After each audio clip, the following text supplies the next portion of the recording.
For many years now, Russ and Craig have had many wide-ranging conversations with folks from all over the gaming world. This is one of those conversations. D6G, the Lost Chapter.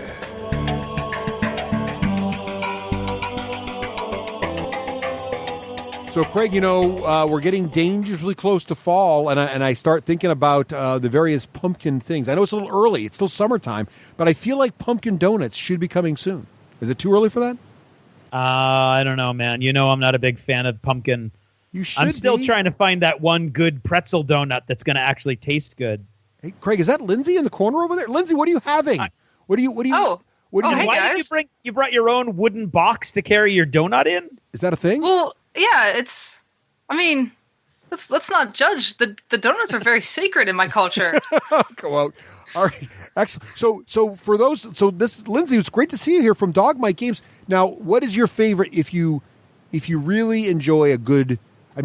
If you're at Dunkin' Donuts or your favorite pastry shop, let's give you a little flexibility here. What is your favorite thing to order? Probably the apple cider donuts. Oh yeah, apple cider, especially in the that's fall. See, That's beautiful. So you're thinking of fall like I am. I'm ready for the fall selection. I feel like that's the good stuff. I know. I'm ready. Yeah, I like the Don't apple wish away the donuts, too. summer, though. Don't wish away the summer on the poor teacher. Right. Yeah, see, Yeah. for teachers, fall sucks. But for everybody else, it's like, well, we're still going to work, but at least it's fall and it's cooler. It's not hot. Exactly. And there's fall products like pumpkins and apples and stuff. Mm-hmm. I get There's it. nutmeg as far as the eye can see. Nutmeg I for wouldn't know miles. nutmeg if you poured it down my throat. Oh, nutmeg is awesome. Come on. Nutmeg is fantastic. All so, right. Craig, I've been wanting to talk about this forever. And Lindsay, have you seen Wonder Woman yet? Have you seen the new Wonder Woman movie? Oh yeah, I actually just saw it this past weekend. Oh, sweet. So I've seen it. I saw it when it first came out. Didn't you see it with all of the people at Dogmite? Didn't you all go together Was it a posse? Oh yeah. Oh, nice. Oh yeah, we did. as a massive cult indoctrination kind of thing? We did. Yep. It's a tradition in Dogmite. We go to the movies together, especially any superhero movie. So any DC movie or any Marvel movie, any nerd-based movie is always a big tradition. We actually let our workers go on the clock. Oh, wow, that's awesome.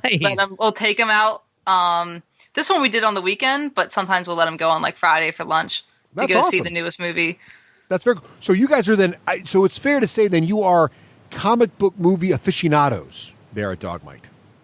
Aficionados might be a little strong, All right, okay. but we've definitely seen all the movies. We're a really rowdy bunch, which is why we go to the matinees. Ah, right. Because we know that we're a rowdy bunch. Right. And we also always go to the theater that has like the drinks and the service.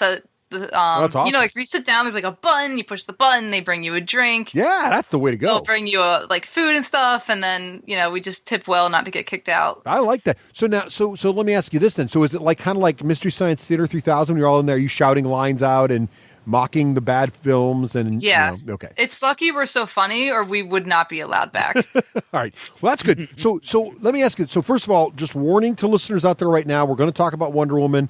There will be spoilers. So if you don't want to hear anything about the movie, then turn this off now, go watch the film, and then come back to this episode. But don't listen any farther if you don't want to have anything spoiled from the film. Spoiler-rama. But let me ask you this, Lindsay. So going into this, obviously you guys watch all the hero films. What was your expectation level going into Wonder Woman? Where were you on the spectrum of expectation? It wasn't very high, I'm going to be honest. Especially like after the last couple DC movies. It was I was going into it optimistically because I was like, you know what? It can't be as bad as the last couple ones that we had seen. So it's safe to say you are not a Batman versus Superman proponent. Exactly. Right. Yeah. Right. So I'm with you there. I had my favorite way to go to a movie is actually this attitude where I'm like, you know what? I'm not really sure what to expect. The last one I saw wasn't that great from the studio. Right. But I'm actually like, I'm just going in to have a blast. So the fact this movie obviously blew it way out of the water for that standard. That's good because I like to go in there too, like thinking this movie's going to suck because that way it can only go up from there. Craig, exactly. If you go in knowing the movie might be bad and you're just going to go in to have fun, that's when movies blow you away. Right. So, Craig, did you have a similar expectation, or was your expectation a little higher for Wonder Woman? No, it was even probably lower because although, although most right-thinking individuals can agree that Batman versus Superman was one of the most horrific events ever to occur on a cinema screen in the last 100 years. Yes. I did not find like a lot of people would go out of their way and contort themselves intellectually to try to justify that. Oh yeah, no, but Wonder Woman was awesome and she was like the best part of it because she was in there for like 5 minutes. Not even. And it was a great, not even 5 minutes of actual screen time. And it was a great, somewhat less than 5 minutes, but it wasn't something that I was going to build any great expectations on. Right. And so, so I went in thinking, well, I mean, visually it looks better than Batman versus Superman, which didn't even meet that expectation. I mean, that movie was such a mess. It brought nothing to the table as far as I'm concerned. So I thought at least it was going to be interesting. I felt like, and again, this is sort of like we talk a lot about how people like J.R.R. Tolkien, that's so derivative. Because I was like, oh, come on, going back to World War II, come on, that's Captain America already did that. Now I know that, they both came out roughly. I think Wonder Woman was created even before Captain America. So that whole origin story was probably thought up beforehand. But in my head, it's already been taken, so to speak, I guess. So it was, I went in going, I have to see it because I know we're going to talk about it eventually. And a lot of people are saying it's good, and a lot of people are saying it's okay, and there isn't nearly as much hate for it as there was for Batman versus Superman. So I thought, well, if it's not generating that much hate, it has to be better. and I considering how much I love the Marvel Cinematic Universe, and I'm not coming from this as a comic book guy. I have no background in any of these comics, so I have no dog in that particular race. Like, I always feel bad that I seem to so strongly dislike most DC movies. Right. And so I always want to try to give them I went and saw Suicide Squad, which I thought was quite good. So I see a lot of these movies, although sometimes, like Superman, I've never enjoyed that storyline or that character, so I don't really go out of my way to see those.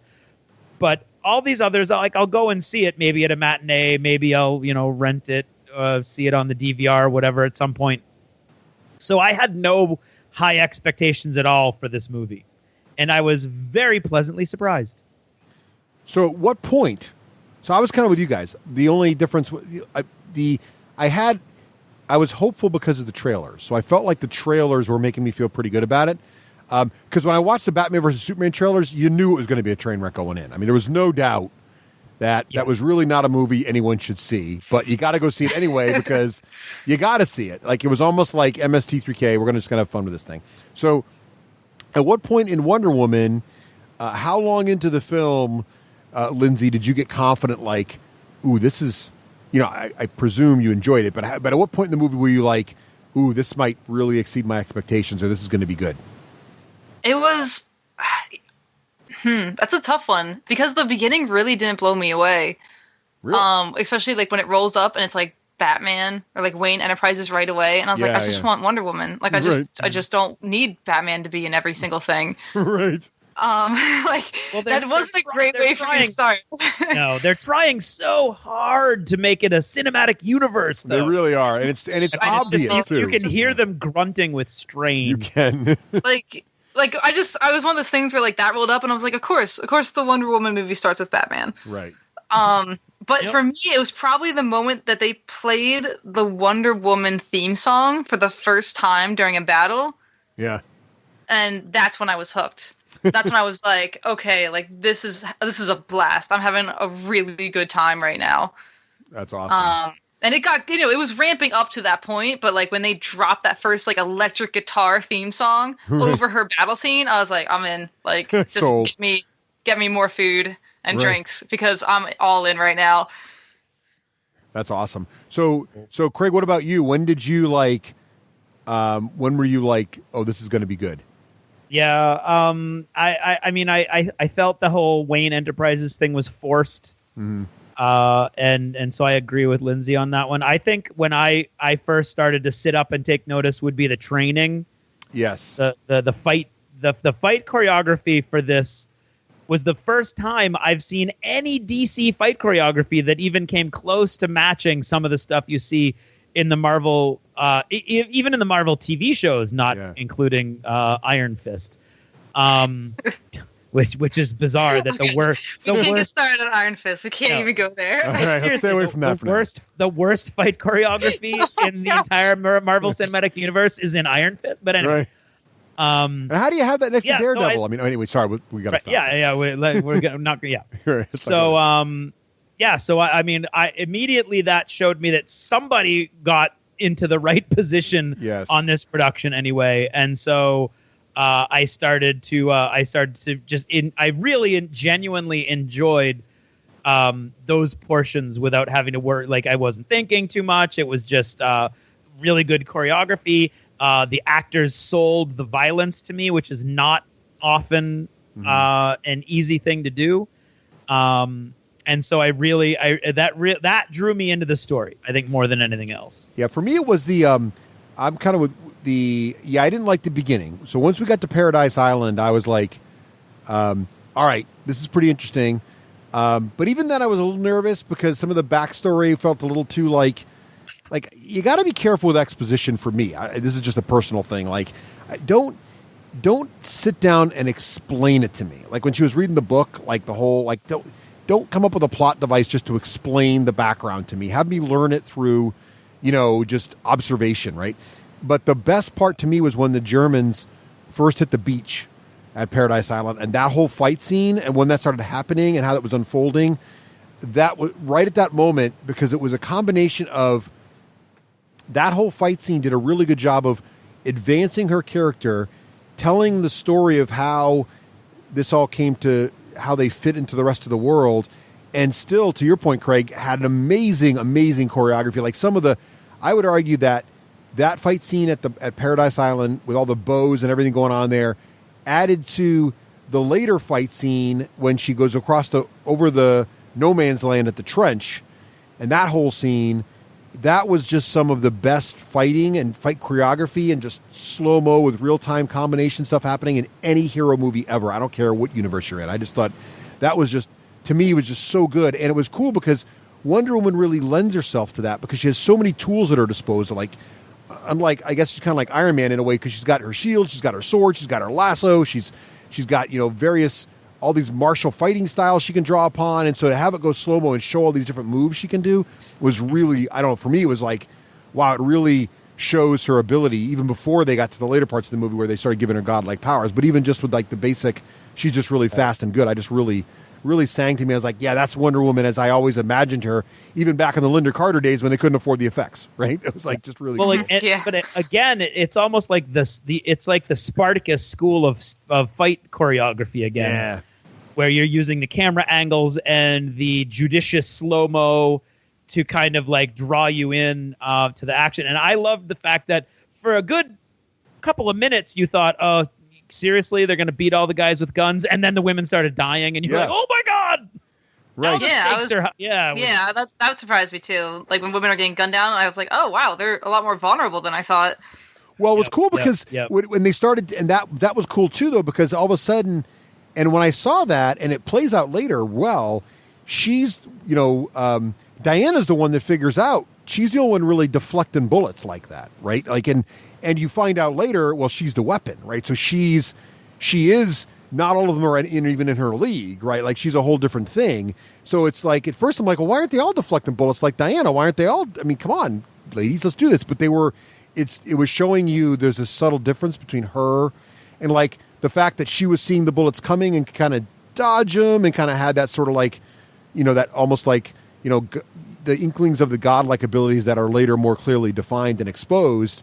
I thought was really cool. So what I liked about the fights were they were never just fights for fight's sake. They always advanced the plot and advanced her understanding of the world in interesting ways. And I thought it was really just that part. That was really well done. Yeah.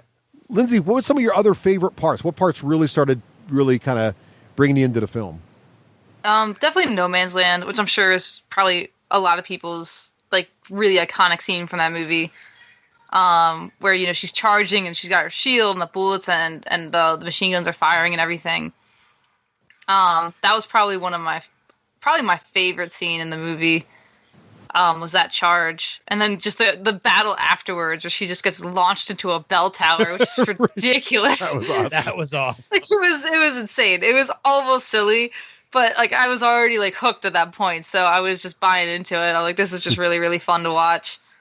Yeah, go ahead. And I really liked her in the city too. Like I liked all the more subtle parts. And I think DC did so much of a better job of humor. Like it was funny, but it was actually funny. Not like, oh, this is supposed to be funny, but I'm not really finding it funny. But clearly that's what the director wants me to do right now. This was actually like her jokes and the naivety of a woman who doesn't understand, 1920s to 1930s era men and women standards, and the fact that men are demanding her to leave the room in the council and stuff like that. And she's just confused. She's like, you guys are idiots. Like, what are you doing?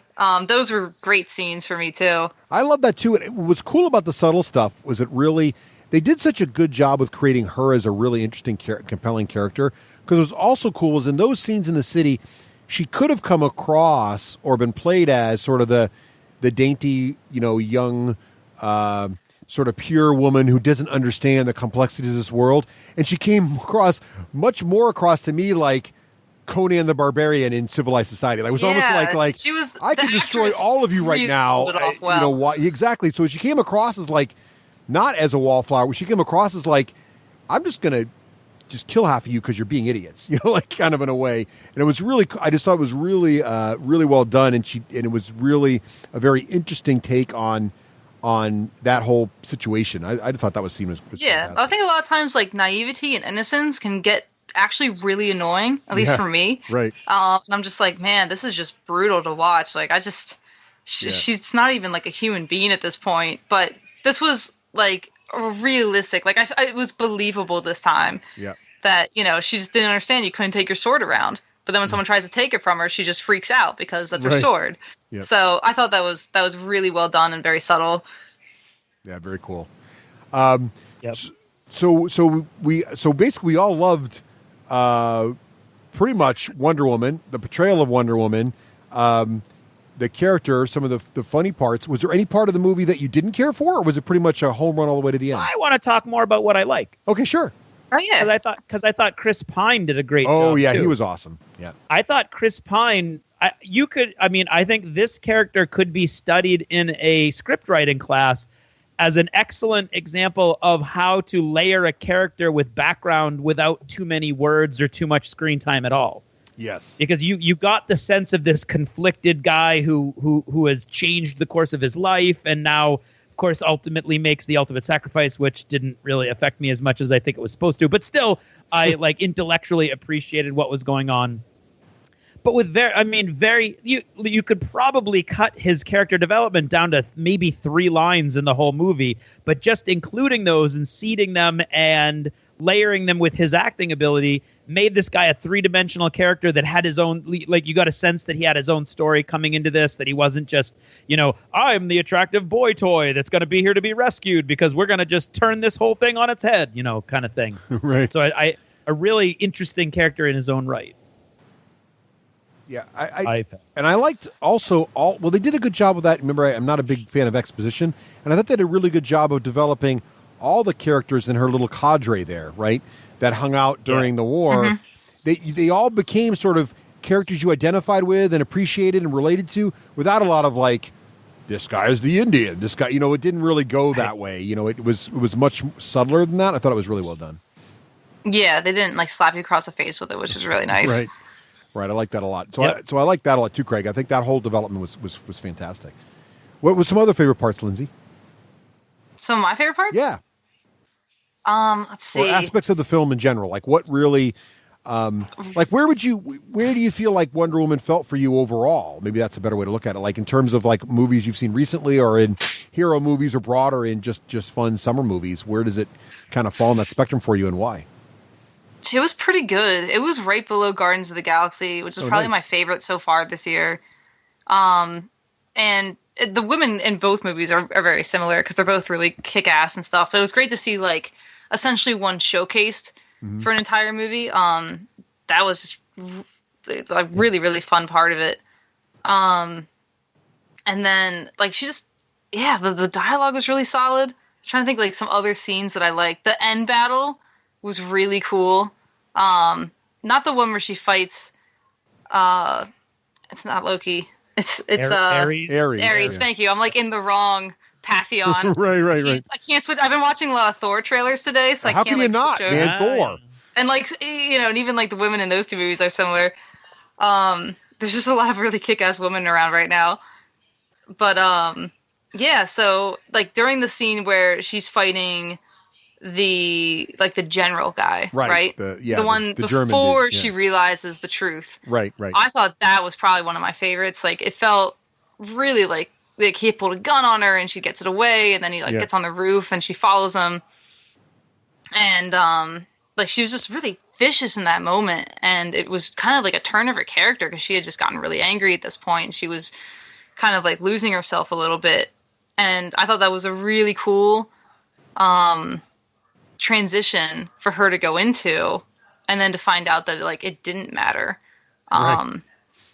So that was probably one of my favorite fight scenes, was that fight scene before the final fight scene, when she's just like super pumped up, powerful, but also kind of almost inhuman at that point.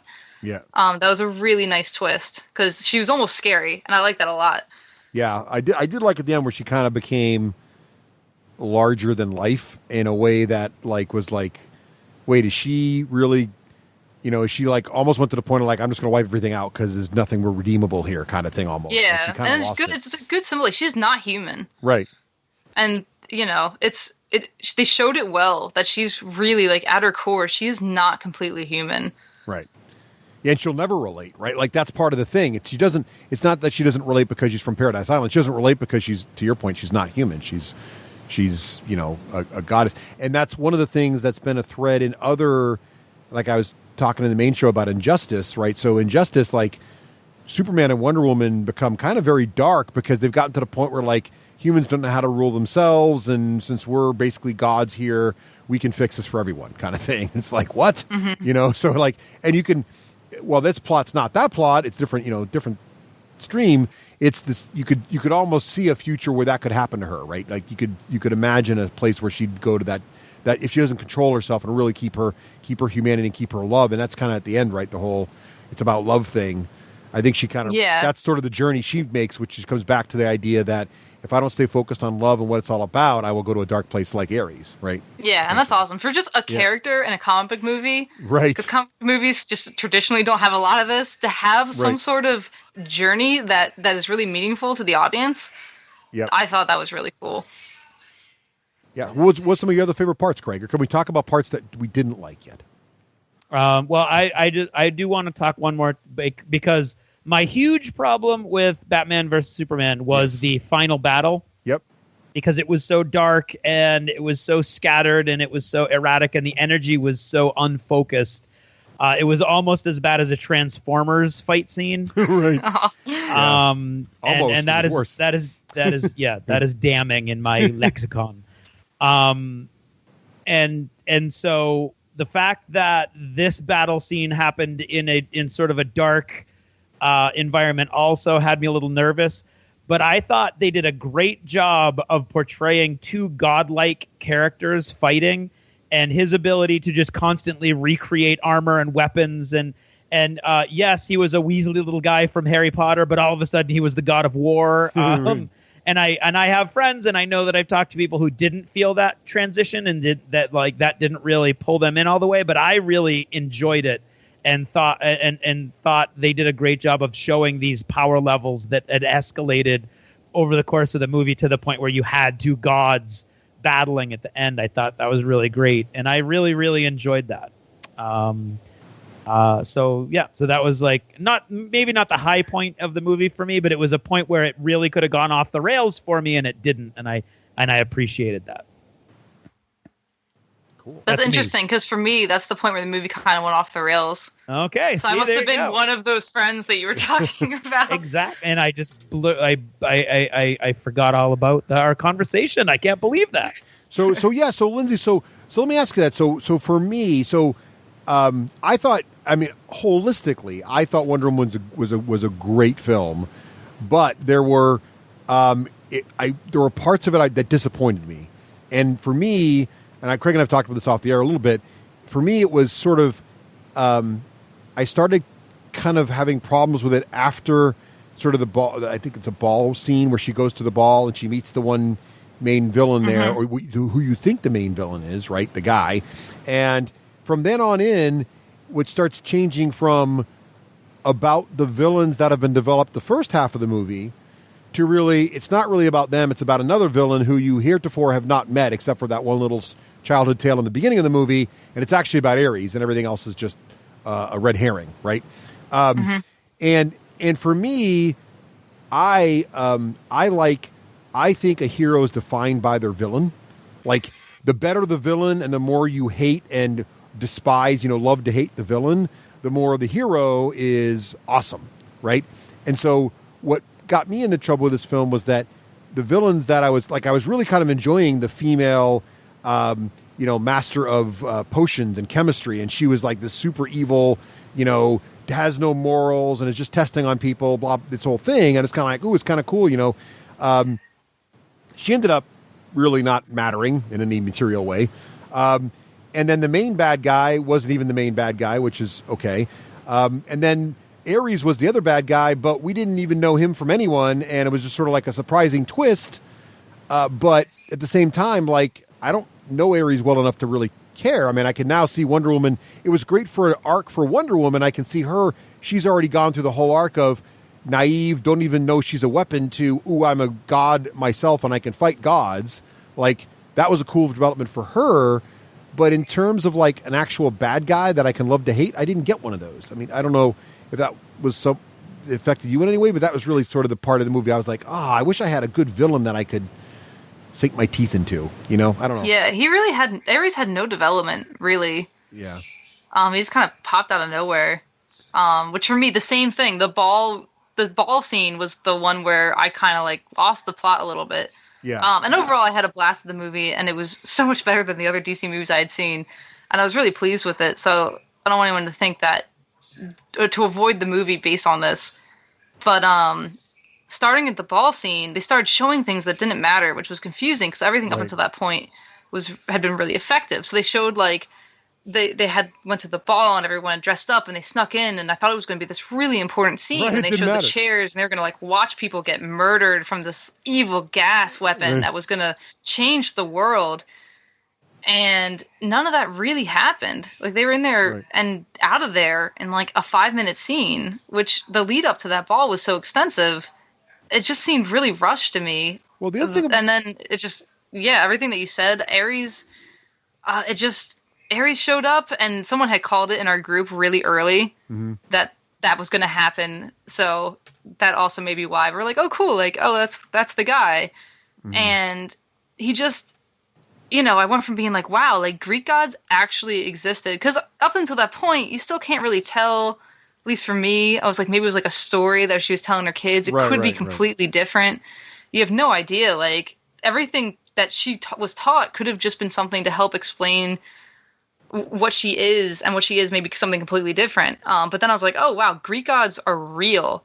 That's insane. But then he died. And I was like, okay, they're extinct. Like, except for her. Like, I guess this insane revelation is over. And then for me, the biggest struggle was that, like they defeat Ares and everyone stops fighting and everyone starts pulling off their gas masks and there's all these really handsome gentlemen underneath. And I was like, cool, so they're done fighting. And then I was like, this is like a few years before World War II. That's exactly my problem. You nailed it. It's like so how do you explain World War II if the God of War was the reason for World War I? Right? And even if it was just him whispering about how to build weapons, if he's gone, they immediately built the worst weapon the next war. So they missed the trick. I've struggled with that a lot. They totally missed the trick. I think at the end of this film, what should have happened was there should have been a main bad guy. That was the main bad guy we were led to believe all along. An epic fight, whatever. She defeats him, right? But you find out that Ares possessed him and is now popped to the next person. And during the credits, you could have scenes of almost like comic book level scenes of Wonder Woman. She's in, World War II. And then here she is again in North Korea. And here she is again in Vietnam. And here she is again in the Gulf War. Like, you'd almost have, like, through history, she's constantly fighting Ares in these different forms of war. Man. And she's never defeating him. That would have been awesome. And she's like the force for good fighting the force of evil. And instead, it's like she defeated Ares, who was the whole cause for World War I, but not really, because there's World War II, so he was just incidental. Like, you know what I mean? Yeah, like he was the whole cause for all wars ever. Right. Which is what they told us. Right. And I have to believe it because they told us that Ares existed and he did, so I have to believe that everything else they told her was true too. Right. It was just, for me that was pretty frustrating. Yeah, that's the problem. That was the biggest loophole. And the other loophole that threw me out during the ballroom scene, and Craig, you asked me this and I couldn't remember till why, was they're setting up, they're going to test the giant gas weapon. It's going to be a big deal. It wasn't even a test. It was going to be this big impactful thing. And they tested it on the little tiny dinky town that she happened to raid in No Man's Land. Like, why did they pick that town? The only reason I could think was plot device for us, the viewer, to appreciate the fact that she just saved all the citizens. It didn't matter because they just killed them. But other than that, I mean, do you want my see? I mean, some of what you're saying is absolutely true, and I see it, and I just choose to ignore it. Okay, that's fair. But other things, for instance, that they're not heading in any particular random direction; they're going after him. That's why they go through that village, and the reason he's there is because that is an isolated village that he could. Because remember, they're setting the chairs up. They're actually going to make this a big spectacle. Oh, they're up on a mountain. Down in the valley is the village. They're going to launch this weapon and kill all those people, and all of his guests are going to be sitting in. They're setting up lawn chairs, literally, as an for stadium seating for everybody to watch. This is the purpose of this whole event. So that didn't bother me at all because that's literally they're not going anywhere geographically. They're following him. He's there because of that little village. So that to me made perfect sense. All right, I missed that part. Yeah. And then as far as Ares and killing Ares goes, I don't think he's dead. So but I have no reason. What the movie did not do that I'm kind of winking at is give me a reason to believe that he's not dead, which means that the two of you and your emotional reaction is more supportable by the actual text of the film than mine. I just choose to be, maybe he's not dead. Maybe the thing that Russ is talking about is really going to happen, and he's going to be this recurring bad guy. But who knows? The movie doesn't give you any reason to believe that. That's just something like, that's cool. that I make up in my head. I'm going to do that. Lindsay's snarky today. She's feeling snarky. I think that's a wash for me because it's worth getting snarked at to watch Russ get snarked at. So fair. I'm okay with it. That's so sorry. I can tone it down. No. Much coffee. Please don't. No, it's all good. So that's the issue. Are you constantly getting fed coffee again? Is that the problem?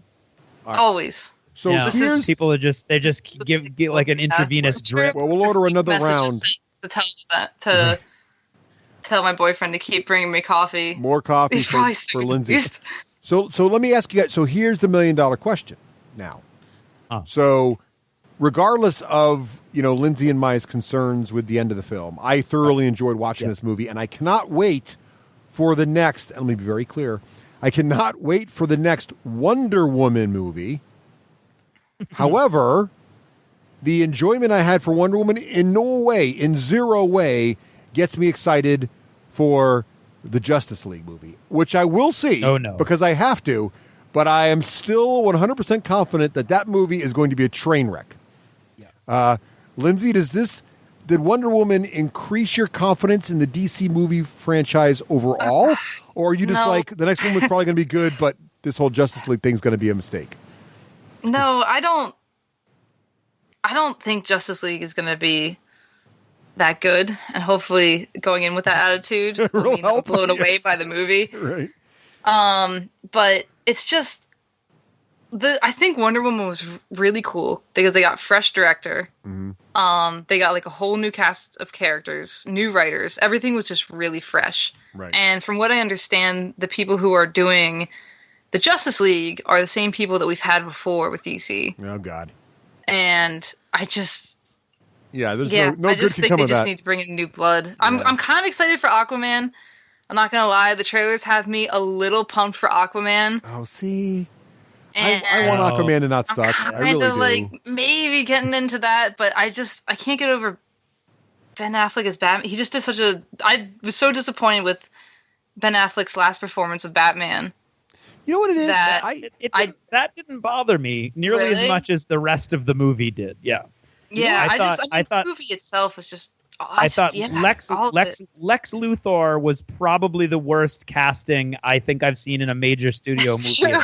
He wasn't the worst in the movie. It's just No. like overall, I just think he's an odd choice. My girl summed it up best. She said the problem with Batman versus Superman is that both sides had mommy issues, and the entire movie summed up to that because their moms had the same name. It all worked out.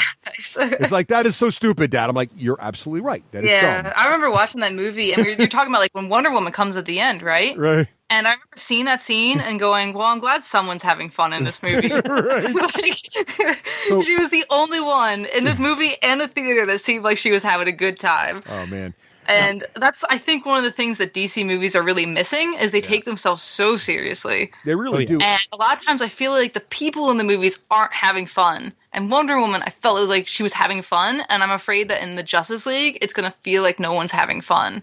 Yeah. Which is too bad, because it's a comic book movie and your plot's crazy anyway. And you're all wearing So tights. you might as Come well on. have fun with it. You can't take it that seriously when you're wearing tights. You just can't. No. And Right. when I went and saw Wonder Woman, the previews were Ragnarok, Yes. The had the Last same one. Jedi, Yep. and Justice League, and Oh, it was man. just so pathetic It and, was and like- so clear that movie is out of its league. Oh yeah. That I mean the special effects in the preview, and you have to know what you're up against. You have to know Right. the league that you're batting in. You know the weight that you're boxing in. If I could just maintain a bunch of these analogies. Sure. Why not? Go for it. I think I'm done. I think I ran out. I can throw But- you some softballs if you want. But yeah, like I have been told by fanboys, which confuses me that that's a possibility with their oeuvre Yeah. of filmography. Sure. That's not their final. That's not the final the special effect, because the special effects in the preview for Justice League are worse than WB DC TV shows. Right. They're worse than Green Arrow and The Flash and Shmutta Tomorrow, whatever that show is. Yes.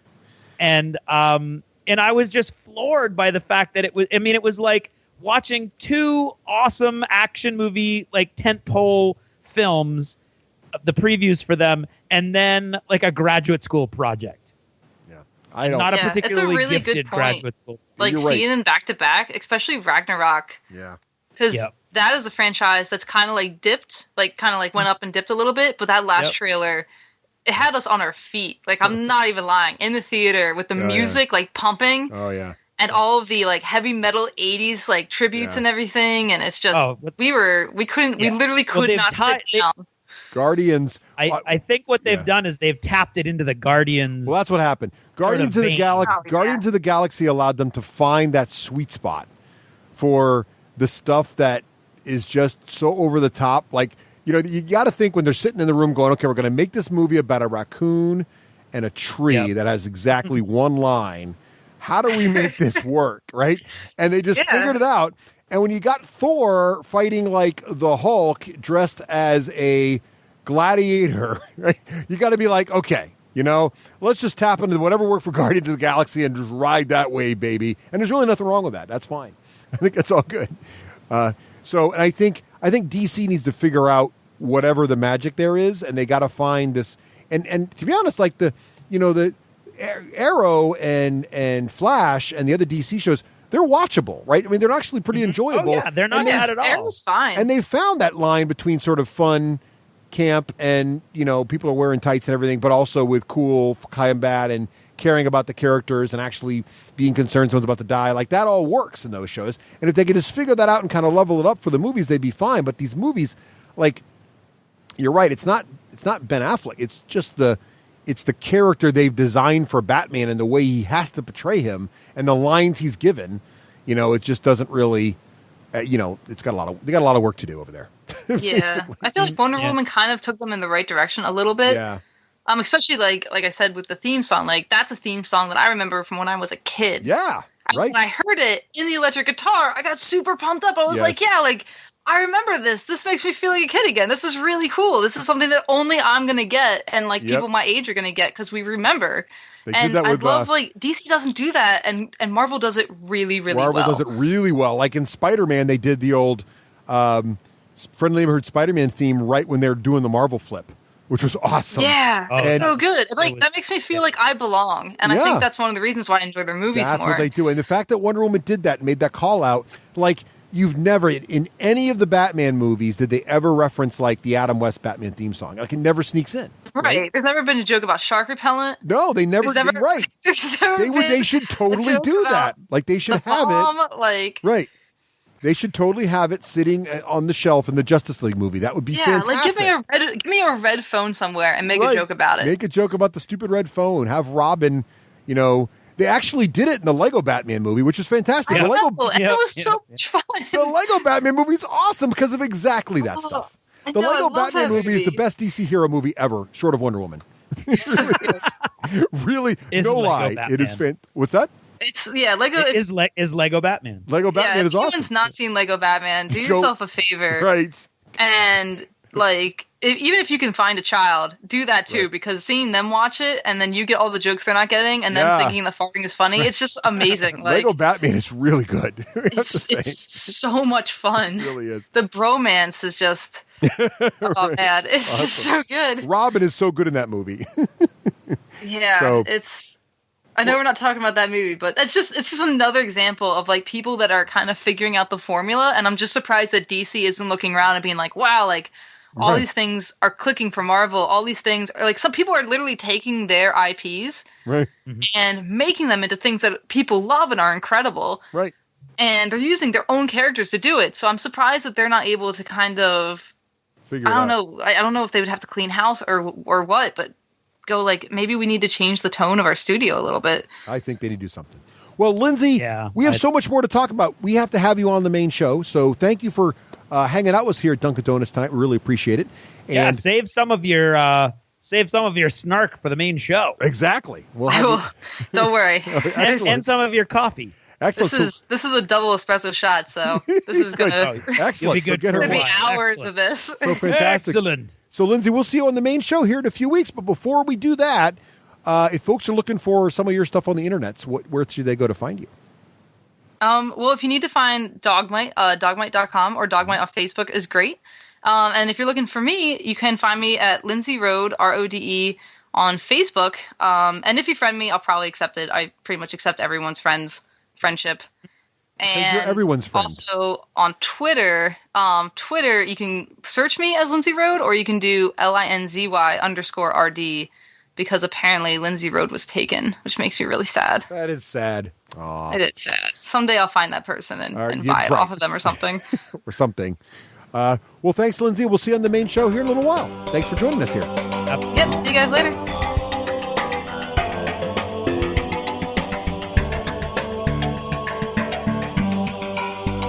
Thanks for purchasing a D6G Lost Chapter. Supporting the show helps it grow.